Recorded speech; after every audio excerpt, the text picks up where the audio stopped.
Nenek kalau ada tiga. Nenek suruh naik ke atas. Nek, lantai tiga. Nek, lantai tiga. Itu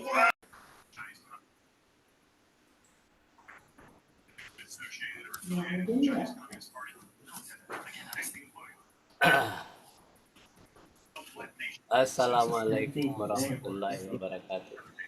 Waalaikumsalam. Innal hamdalillahi nahmaduhu wa nasta'inuhu wa nastaghfiruh wa na'udzu billahi min shururi anfusina wa min sayyiati a'malina. May yahdihillahu fala mudhillalah wa may yudlil asyhadu an la ilaha illallah wahdahu la syarikalah wa asyhadu anna Muhammadan abduhu wa rasuluh. Qala Allah ta'ala fil Qur'anil Karim, a'udzubillahi minasyaitonir rajim, bismillahirrahmanirrahim. Inna dina indallahil Islam wa makhtalafal ladzina utul kitab la min ba'di ma ja'ahumul ilmu baghyan wa may yakfur bi ayatin fa innallaha sari'ul hisab. Alhamdulillah, kita aturkan kehadirat Allah Subhanahu wa taala. Pagi hari ini kita diberikan nikmat iman, nikmat Islam, sehingga kita selalu mengulang-ulang kaji bahwa kehidupan di dunia ini adalah rest area, ya, rest area, berhenti sejenak untuk melepaskan lelah. Itulah dunia. Kemudian melanjutkan perjalanan kepada tempat tujuannya. Jadi kalau orang yang menyia-nyiakan rest area ini, dia akan merugi kalau tidak diisi dengan hal-hal yang baik sesuai dengan keinginan Allah. Makanya para nabi tidak mau menukar dengan tawaran-tawaran yang menggiurkan, yang menarik di dunia, dengan menukar dengan imannya, tidak mau. Tetapi kebanyakan manusia yang tidak kafir, manusia yang saling tidak punya ilmu pengetahuan, pasti gampang dia menukar imannya dengan materi yang nilainya sangat murah. Nah, ini Al-Quran di surat 3 ayat 19 sering kita baca. Coba baca terjemahannya. Sesungguhnya agama yang diridhoi di sisi Allah hanyalah Islam. Tiada berselisih orang-orang yang telah diberi Alkitab, kecuali sesudah datang pengetahuan kepada mereka karena kedengkian yang ada di antara mereka. Barang siapa yang kafir terhadap ayat-ayat Allah, maka sesungguhnya Allah sangat cepat hisabnya. Maksudnya ialah kitab-kitab yang diturunkan sebelum Al-Quran. Ya. Jadi di surat Ali Imran ayat 19 ini, sesungguhnya agama, ini ketegasan, sesungguhnya agama yang diridai di sisi Allah itu hanya Islam saja. Mungkin banyak agama-agama yang ada, tetapi yang diridai oleh Allah itu hanya Islam. biasa aja. Kalau dia beragama Islam, tidak berselisih orang-orang yang diberikan kitab. Nah, jadi kalau ada perselisihan di antara orang-orang beragama Islam, sesama agama Islam, itu sudah keluar dari Islam yang tidak diredai jadinya. Jadi Islam yang diredai tiada berselisih orang-orang di dalamnya, satunya kitab. Nah, kecuali sudah datang pengetahuan kepada mereka. Nah, datang pengetahuan baru yang membuat orang itu bangga dengan pengetahuannya itu, makanya terjadi perselisihan itu, ya kan?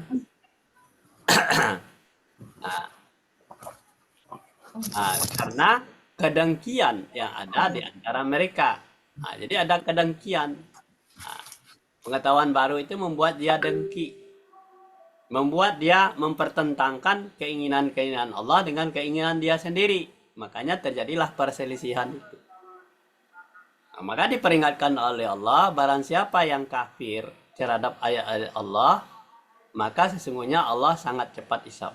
Artinya kafir itu adalah orang-orang yang menentang ayat-ayat Allah tadi, orang-orang yang suka berselisih tadi, orang yang suka memperdebatkan ayat-ayat Allah yang tidak seharusnya dilakukan itu. Ya, kalau ayat Allah itu bagaimana perintahnya, bagaimana larangannya, ikuti saja. Jangan dipertentangkan, jangan diperdebatkan, jangan dipermasalahkan. Nah, Allah akan cepat hisabnya. Ya kan?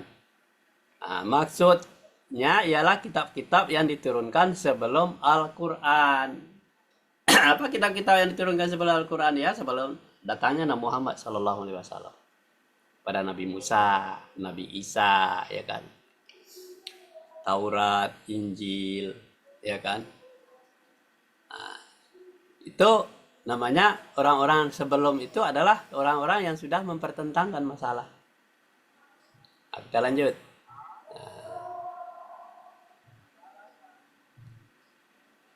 Coba dibaca tuh.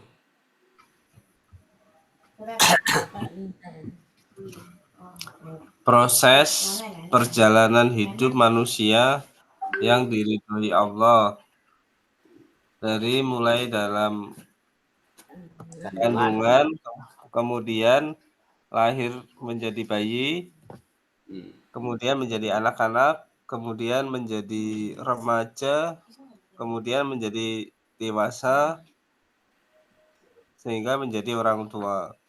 Nah, proses. Takwa, Yes, tak- takwa dan rukun Islam yang Islami, selamat, sejahtera, dunia akhirat, ridho Allah. Jadi kalau kita perhatikan lingkaran ini ya, proses perjalanan hidup manusia itu yang diridai Allah. Mulai dari alam kandungan, kemudian menjadi bayi, menjadi anak-anak, menjadi remaja, menjadi dewasa, menjadi orang tua. Itu perjalanan hidup manusia. Nah, manusia yang diridai Allah pasti melalui perjalanan yang seperti ini. Tidak ada orang lahir langsung remaja atau langsung tua, tidak ada. Tapi langsung melalui proses ini. Dari alam kandungan dulu, dari bayi, jadi anak-anak, dari remaja, dewasa, dan orang tua. Nah, tidak ada orang lahir langsung, begitu lahir langsung tua, tidak ada. Ini proses. Nah, ini perjalanan hidup manusia. Kemudian pada hidup manusia yang berjalan seperti ini dari proses, dari kandungan, dari bayi, anak-anak, remaja, dewasa. Kemudian pedomannya ada. Pedoman hidupnya itu yang diridai oleh Allah itu adalah Al-Quran. Ya kan? Nah, Al-Quran ini kalau tidak dibaca, tidak dipelajari Al-Quran ini, pasti orang tidak ngerti. Dia hidup itu mulai dari alam kandungan itu siapa yang menghidupkan. Menjadi bayi, jadi anak-anak, jadi remaja, jadi dewasa, jadi orang tua. Nah, jadi ada pedomannya. Al-Quran bicara tentang masalah proses kehidupan manusia ini. Nah, orang yang mempelajari Al-Quran sebagai pedoman hidupnya, baru dia menjadi manusia yang bertakwa dengan rukun Islamnya. Nah, tujuan orang itu untuk hidup manusia yang diridai oleh Allah itu adalah bertakwa dan dengan Islamnya. Nah, jadi yang manusia yang Islami itu artinya tujuannya adalah selamat, sejahtera, dunia, akhirat. Nah, jadi dunia saja tidak berimbang, ada dunia, ada akhirat. Jadi kesejahteraan itu dicari adalah mulai dari dunia dan yang diridai oleh Allah. Tuh, ini kalau kita perhatikan ini adalah untaian proses kehidupan. Makanya kaki manusia itu ya ini. Jadi manusia yang dalam kandungan, ada yang dimatikan, ada apa yang tidak sampai lahir sudah meninggal. Bayi sudah meninggal, anak-anak sudah meninggal. Ada seperti itu. Remaja sudah meninggal. Nah, kemudian baru menginjak dewasa meninggal. Orang tidak melalui, tidak harus orang tua dulu meninggal, tapi ada yang dimatikan dan ada yang hidup. Sekarang Lanjut. itu ya. Coba baca tuh. Dan katakanlah kepada hamba-hambaku, hendaklah mereka mengucapkan perkataan yang lebih baik dan benar. Sesungguhnya syaitan itu menimbulkan perselisihan di antara mereka.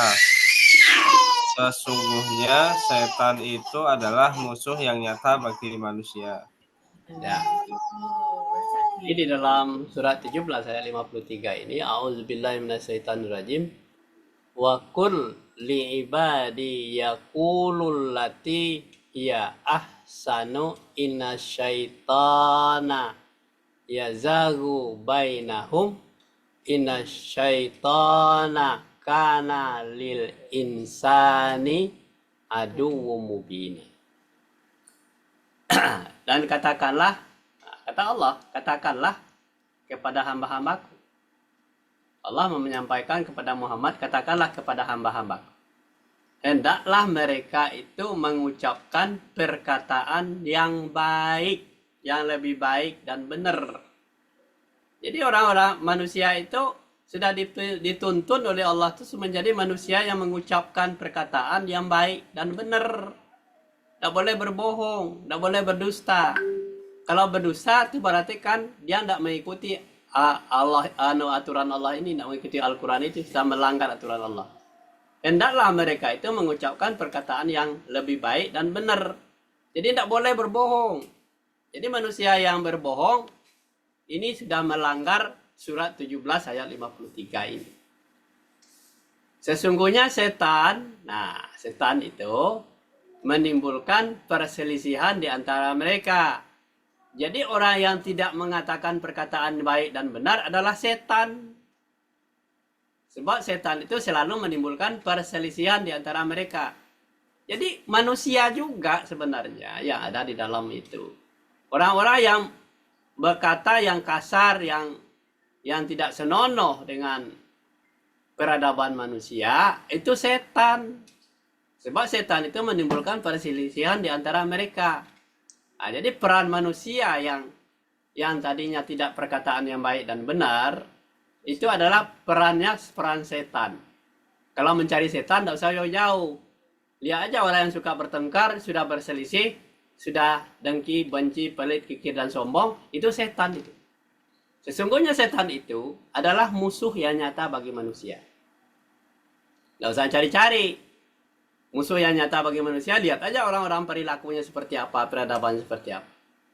Selama menimbulkan perselisihan, itu setan itu. Nah, jadi kata kunci bahwa orang yang suka berselisih, orang yang suka berbohong, orang yang suka menipu, itu setan. Nah, jadi tidak jauh-jauh.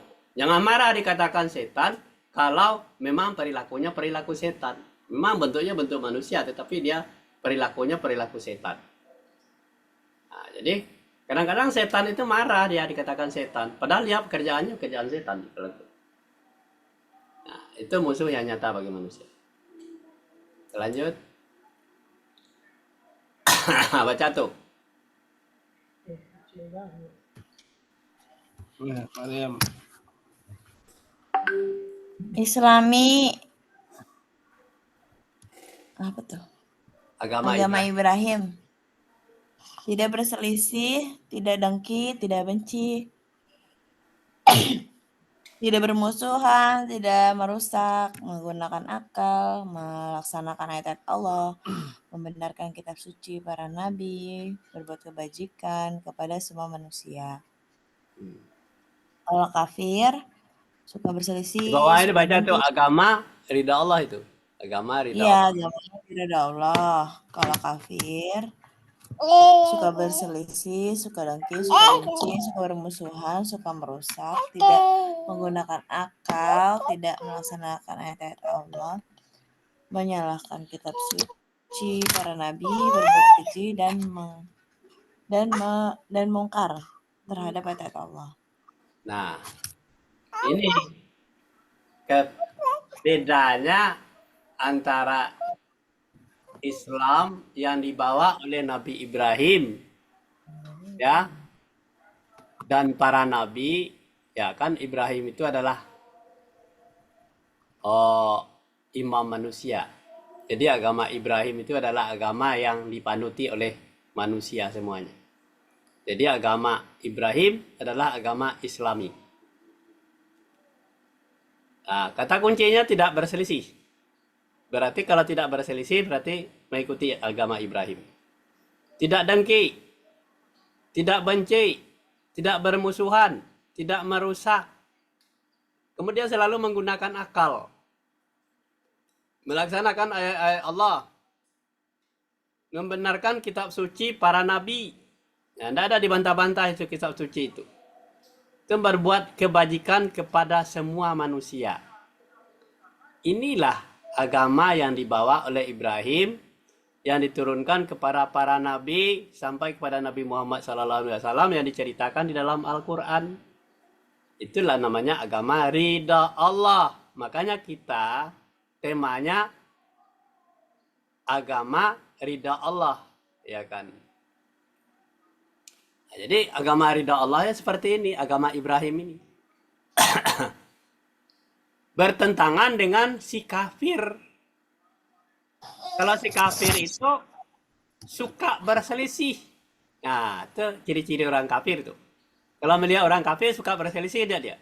Ujung-ujungnya pembicaraannya selalu berselisih. Suka dengki, suka benci, suka bermusuhan, suka merusak. Itu pola pikir orang kafir. Tidak menggunakan akal. Nah, akal itu digunakan. Kenapa? Akal sehat itu selalu didampingi oleh ayat Allah. Kemudian tidak melaksanakan ayat-ayat Allah. Itu orang kafir, tidak pernah. Diberikan peringatan atau tidak diberi peringatan sama saja bagi mereka itu. Ini orang-orang kafir. Ini ayat Allah, dia tidak peduli ayat Allah kemanapun. Yang penting dia mengingkari itu. Menyalahkan kitab suci para nabi. Dan dia yang maha benar. Katanya itu salah itu. Cara Nabi Muhammad itu salah. Ini orang kafir, pola pikirnya seperti itu. Berbuat keji dan mungkar, itu kerjaannya. Selalu pekerjaannya itu berbuat keji dan yang mungkar. Kemudian kafir terhadap ayat-ayat Allah. Ini yang jarang dipahami oleh orang manusia. Kalau dia beriman kepada Allah itu kadang-kadang campur aduk. Tidak boleh berselisih, dia berselisih. Tidak boleh dengki, dia dengki. Tidak boleh benci, dia benci. Tidak boleh merusak, dia merusak. Ini campur aduk. Walaupun dia menamakan dirinya Islam, ini tidak boleh dicampur adukkan yang ini. Ini kelas kafir, ini kelas Islam yang diridai oleh Allah. Ini pola yang seperti ini harus ada di dalam diri setiap manusia yang muslim. Lingkaran-lingkaran ini kita berada di frame mana? Kalau frame Islami yang diridai oleh Allah berarti mengikuti aturan-aturan Nabi. Nah, frame-nya seperti ini, seperti kacamata ini nih, frame. Di lingkaran inilah adanya orang-orang yang beriman yang diridai oleh Allah itu. Tidak berselisih, tidak dengki, tidak benci, tidak permusuhan, tidak merusak, tidak menggunakan akal, melaksanakan ayat-ayat Allah, menggunakan akal, ya bukan tidak menggunakan akal, melaksanakan ayat-ayat Allah, membenarkan kitab suci para nabi, berbuat kebajikan kepada semua manusia. Ini namanya frame yang diturunkan oleh Nabi kepada para pengikut. Kalau frame orang kafir, ya itu kebalikannya itu, bertentangan. Suka berselisih, suka dengki, suka benci, suka bermusuhan, suka merusak, tidak menggunakan akal, tidak melaksanakan ayat Allah, menyalahkan kitab suci para nabi, berbuat keji dan mungkar. Ini si kafir. Jangan sampai kita terjebak ke dalam ini. Kalau kita terjebak ke dalam ini, kita keluar dari frame-nya Islam. Kalau keluar dari frame Islam, kita jadi orang kafir. Ini, ya, ini frame namanya. Kalau kacamata ini seperti ini, framenya seperti ini. Adanya di lingkaran seperti ini. Kacamatanya, kacamata kafir apa kacamata Islam? Kacamata Islam yang seperti ini. Wujud-wujud yang kita lakukan dalam berpikir kita itu bermusuhan, konflik, perpecahan, merusak, itu wujud-wujud si kafir. Kalau wujud-wujudnya kasih sayang, nah ini adalah wujudnya Islami yang diredai oleh Allah. Satu ayat lagi. Sesungguhnya Allah menyuruh kamu berlaku adil dan berbuat kebajikan, memberi kepada kaum kerabat, dan Allah melarang dari perbuatan keji, kemungkaran, dan permusuhan. Dia memberi pengajaran kepadamu agar kamu dapat mengambil pelajaran. Ya, di dalam surat 16 ayat 90. A'udzubillahi minasyaitonirrajim. Bismillahirrahmanirrahim. Innallaha ya'muru bil adli wal ihsan wa ita'i dzil qurba wa yanha 'anil fahsai wal munkar wal baghi ya'izukum la'allakum tazakkarun. Sesungguhnya Allah menyuruh kamu itu adalah kita. Ya, menyuruh kamu. Kalau dulu kepada Muhammad sudah tidak ada, menyuruh kamu, menyuruh saya, kali diganti ya, berlaku adil dan berbuat kebajikan. Jadi kita itu setiap pribadi harus melakukan berlaku adil dan berbuat kebajikan. Dan memberi kepada kaum kerabat, ya kan? Allah melarang perbuatan yang keji, dilarang oleh Allah, ya kan? Kemungkaran tidak boleh, permusuhan tidak boleh, permusuhan.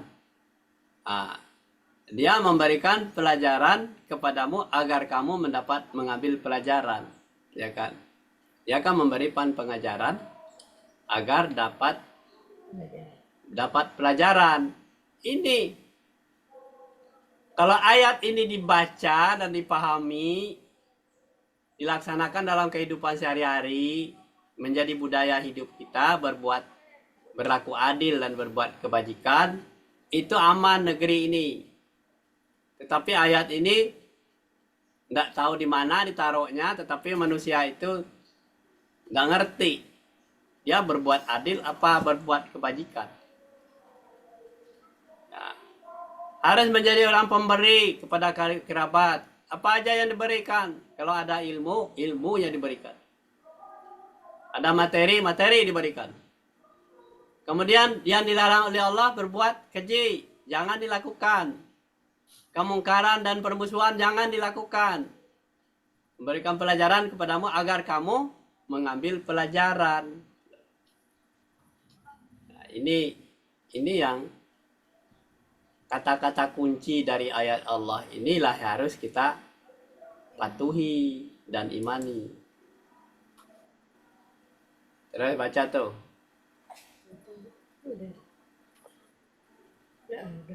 Agama Tauhid Islami para Nabi Muhammad. Agama Tauhid Islami pra Nabi Muhammad SAW. Islami, agama Ibrahim dan para nabi, tidak berselisih, tidak dengki, tidak benci, tidak bermusuhan, tidak merusak, menggunakan akal sehat, melaksanakan ayat-ayat Allah, membenarkan kitab suci para nabi, berbuat kebajikan kepada semua manusia, menafkahkan harta, menahan amarah, memaafkan,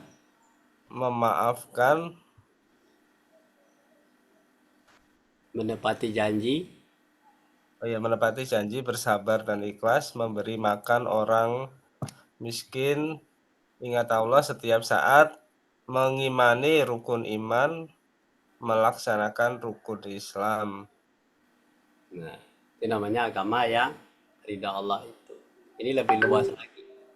Iya. Jadi agama tauhid itu yang diwariskan oleh Nabi Muhammad SAW seperti ini. Tidak berselisih, tidak dengki, tidak benci, tidak bermusuhan, tidak merusak, menggunakan akal, ya kan, melaksanakan ayat-ayat Allah, membenarkan kitab suci para nabi. Jadi kitab suci para nabi itu dibenarkan semuanya. Berbuat kebajikan pada semua manusia. Kemudian lanjutnya lebih dalam lagi, menafkahkan harta. Ya kan, harta yang kita punya itu kita nafkahkan sebagian. Kemudian menahan amarah. Nah, suka marah tuh. Kalau kita suka marah ditahan, jangan marah dulu. Ditahan dulu 2 tahun yang akan datang baru marah. Kalau langsung marah nanti kita sudah keluar lagi dari agama tauhid ini. Kemudian memaafkan. Kalau kita menjadi orang pemaaf adalah orang yang kuat. Kalau kita menahan amarah adalah orang yang kuat imannya. Ya, menepati janji, jangan sampai berbohong. Janji hari ini harus disampaikan. Kalau tidak tercapai, sampaikan terus terang. Kita berjanji. Kemudian bersabar dan ikhlas. Orang yang sabar itu adalah orang yang kuat imannya. Kemudian ikhlas. Kalau diambil bagian daripada kekayaan dia, ikhlas saja. Tidak merasa rugi, ikhlas saja. Dia melakukan pekerjaan dengan ikhlas. Itu namanya orang-orang yang beriman kepada Allah. Memberi makan orang miskin. Nah, orang miskin itu bukan dilihat saja, diberi makan. Ya, Allah kasihan orang miskin. Hanya ngomong doang, tetapi tidak pernah memberikan makannya. Kalau tidak ada kita uang, kita cari orang kaya yang akan memberikan makan kepada orang miskin. Nah, ingat Allah setiap saat. Nah, ketika ingat Allah setiap saat, kenapa? Yang punya pikiran itu adalah Allah semuanya. Siapa yang menciptakan langit dan bumi, dan siapa yang menghidupkan kita, siapa yang mematikan, siapa yang memberikan udara, semuanya. Ingat, itu Allah yang punya. Ya kan? Mengimani rukun Islam. Nah, rukun Islam itu diimani semuanya. Mengimani rukun iman, mengimani rukun iman, dan melaksanakan rukun Islam. Mengimani rukun iman, melaksanakan rukun Islam. Udah tuh kafir, coba baca. Suka berselisih, suka dengki, benci, bermusuhan, merusak, tidak menggunakan akal, tidak melaksanakan ayat-ayat Allah, menyalahkan kitab suci para nabi, berbuat keji dan mungkar, kikir, amarah, sombong, khianat, tidak sabar, tidak memberi makan orang miskin, tidak ingat Allah, tidak mengimani rukun iman. Nah, jadi orang-orang kafir itu seperti itu. Budaya orang kafir itu suka berselisih, suka dengki, itu budaya dia. Suka benci, suka bermusuhan, suka merusak, tidak menggunakan akal, tidak melaksanakan ayat-ayat Allah. Pokoknya tidak ada ayat-ayat Allah itu tidak dipedulikan sama dia. Menyalahkan kitab suci para nabi padahal pura-pura pinter. Dia menyalah-nyalahkan aja. Berbuat keji dan mungkar. Kemudian kikir. Amarah, semarah, sombong. Ya kan? Pengkhianat. Tidak sabar. Tidak memberi makan orang miskin. Tidak ingat Allah. Tidak mengimani rukun iman. Inilah potret orang-orang kafir dalam kehidupan di dunia. Kalau melihat orang kafir, itu kafir apa bukan? Walaupun dia di dalam bingkai Islam, nama KTP-nya Islam, rajin ke masjid, tetapi kalau ada ini di dalam dirinya, ini adalah orang kafir yang bertopeng Islam. Ini orang kafir bertopeng Islam ini. Kikir, pemarah, sombong, pengkhianat, tidak sabar, tidak memberi makan orang miskin, tidak ingat Allah, tidak mengimani rukun iman. Ini si kafir. Jangan menganggap orang kafir itu orang yang mereknya agama selain dari Islam, kafir. Bukan, orang Islam sendiri kalau ada di dalam dirinya seperti ini namanya kafir. Oh. Kita baca satu ayat lagi. Silakan. Baik sekalian manusia, makanlah yang halal lagi baik dari apa yang terdapat di bumi, dan janganlah kamu mengikuti langkah-langkah syaitan, karena sesungguhnya syaitan itu adalah musuh yang nyata bagimu. Ya, di surat 2 ayat 168. Ya ayuhan nasu kulu mimma fil ardi halalan thayyiban wala tattabi'u khutuwatis syaitan innahu lakum aduwwum mubin. Jadi kata Allah, hai sekalian manusia, makanlah yang halal lagi baik. Ya, dari apa yang terdapat di bumi. Nah, jadi orang-orang Islam itu menjaga makanannya. Makanan yang halal dan baik. Jangan dimakan barang-barang haram. Nanti akan mengalir darah haram. Atau mengalir ke arah pembohong. Maka jaga itu. Makanan ini dari mana asal usulnya? Asal dari harta rampasan, dari tidak rampokan, atau harta yang dapat gravitasi. Mudah dapat uang banyak, sudah itu uangnya uang haram. Dimakan sama kita berpoya-poya dengan uang gravitasi itu, padahal uang adalah hasil dari rampokan, hasil dari korupsi yang mengalir ke rekening kita. Kita makan itu, kita berpoya-poya. Itu namanya makanan itu harus dijaga, ya kan? Makan yang halal, baik. Jadi apa yang kita usahakan itu yang kita makan.